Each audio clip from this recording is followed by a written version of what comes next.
Here at Equipment Specialists, we are happy to introduce the Lovol FR18E Zero Swing Mini Excavator.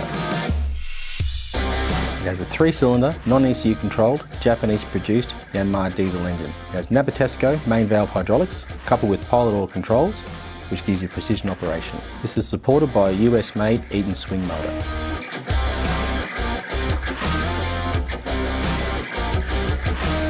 The machine comes with a standard dozer blade and Australian standard ROPS and FOPS.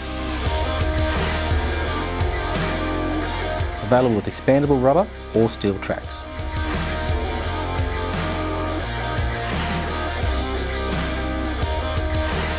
The Lovol FR18E weighs in at 1800 kilos with a bucket force of 15.2 and a dipper force of 8.5.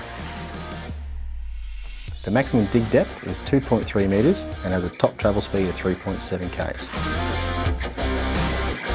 Each machine is standard with swing boom and hammer piping. It comes with a standard harp hitch with the option to upgrade to hydraulic quick hitch or tilting hitch.